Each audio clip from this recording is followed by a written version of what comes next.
मुंबई महापालिकेसाठी शिवसेना भाजपच्या जागावाटपावर आज शिक्कामोर्तब होणार आहे। 207 जागांचा तिढा सुटल्यानंतर उरलेल्या 20 जागांवर चर्चा होणार आहे। उपमुख्यमंत्री एकनाथ शिंदेंसोबत मुंबईतील 20 जागांवर प्राथमिक चर्चा झाली। आज मुख्यमंत्री देवेंद्र फडणवीसांसोबत अंतिम चर्चा होणार आहे। उपमुख्यमंत्री एकनाथ शिंदे, आशिष शेलार आणि उदय सामंत मुख्यमंत्र्यांसोबत चर्चा करणार आहेत। तर मुंबईत अजित पवारांची राष्ट्रवादी स्वबळावर लढणार असल्याची माहिती सूत्रांची आहे। प्रचाराची जबाबदारी नवाब मलिकांकडे देण्यात आल्याचंही सूत्रांमार्फत कळते। तर मुंबई स्वबळावर 100 जागा लढण्याचा विचार राष्ट्रवादीचा आहे। राष्ट्रवादी मुंबईत मलिकांच्या नेतृत्वात लढणार असेल तर त्यांना सोबत घेण्यास भाजप आणि शिंदे गटाने विरोध केलाय। मुंबईत महायुती करण्यासाठी प्रदेश अध्यक्ष सुनील तटकरे यांनी पुढाकार घेतला होता। मात्र मुंबई महापालिकेसाठी शिवसेना भाजपच्या जागावाटपावर आज शिक्कामोर्तब होणार आहे। 207 जागांचा तिढा सुटल्यानंतर उरलेल्या 20 जागांवर चर्चा होणार आहे। उपमुख्यमंत्री एकनाथ शिंदेंसोबत मुंबईतील 20 जागांवर प्राथमिक चर्चा झाली। आज मुख्यमंत्री देवेंद्र फडणवीसांसोबत अंतिम चर्चा होणार आहे। उपमुख्यमंत्री एकनाथ शिंदे, आशिष शेलार आणि उदय सामंत मुख्यमंत्र्यांसोबत चर्चा करणार आहेत। तर मुंबईत अजित पवारांची राष्ट्रवादी स्वबळावर लढणार असल्याची माहिती सूत्रांची आहे। प्रचाराची जबाबदारी नवाब मलिकांकडे देण्यात आल्याचंही सूत्रांमार्फत कळते। तर मुंबई स्वबळावर 100 जागा लढण्याचा विचार राष्ट्रवादीचा आहे। राष्ट्रवादी मुंबईत मलिकांच्या नेतृत्वात लढणार असेल तर त्यांना सोबत घेण्यास भाजप आणि शिंदे गटाने विरोध केलाय। मुंबईत महायुती करण्यासाठी प्रदेश अध्यक्ष सुनील तटकरे यांनी पुढाकार घेतला होता। मात्र त्यात त्यांना यश आलं नाही।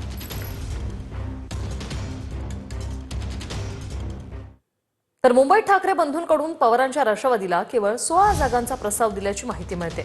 अपेक्षित प्रतिसादाअभावी राष्ट्रवादीची कोंडी झाली। 16 जागा तरी सोयीच्या असाव्यात अशी राष्ट्रवादीची भूमिका पाहायला मिळते। मुंबईत वंचित बहुजन आघाडी आणि काँग्रेसची युती झाली। वंचित 62 जागांवर लढणार आहे तर काँग्रेस उर्वरित जागांवर लढणार आहे। पत्रकार परिषदेतून आघाडीची घोषणा करण्यात आली आहे।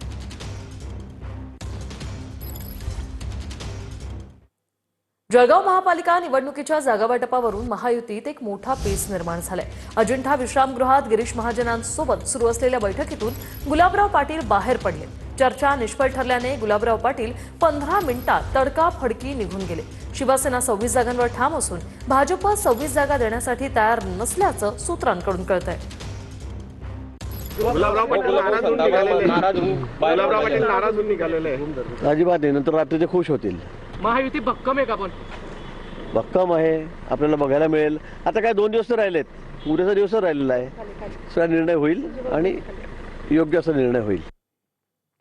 24 तासातच विकासाचा साक्षात्कार होऊन भाजपात जाणाऱ्या नाशिकचे दिनकर पाटील भावूक झाले। आपण कसे आणि किती वेळा पक्षांतर केलं हे सांगताना दिनकर पाटील भावूक झाल्याचा व्हिडिओ व्हायरल होतोय। 24 तासातच विकासाचा साक्षात्कार होऊन भाजपात जाणाऱ्या नाशिकचे दिनकर पाटील आता भावुकही होऊ लागले।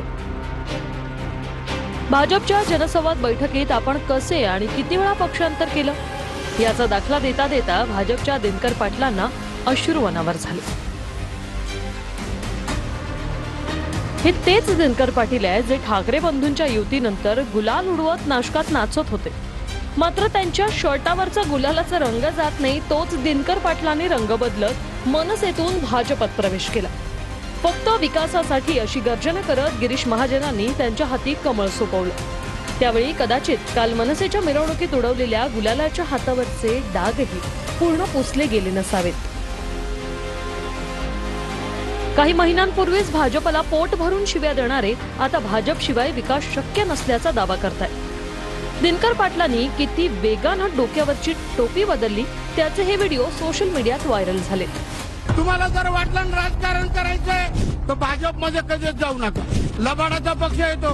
आता मी 11 वर्ष भाजपमध्ये काम केलं। अहो, एवढे लबाड लोक कुठंच पाहिले नाही। काही लोक म्हणतील अण्णा तुम्ही एवढे का बोलले? अहो, अशी संधी पहिल्यांदी झाली ना, फक्त विकासासाठी, विकास व्हावा यासाठी। काल आपण कोण एकत्र आले त्याच्यावर मला काहीच बोलायचं नाही, फक्त विकासासाठी चाललो। नाराज नाही, नव्हतो, याच्या पुढे राहणार नाही। विकासासाठी काम करायचं, विकास करायचा।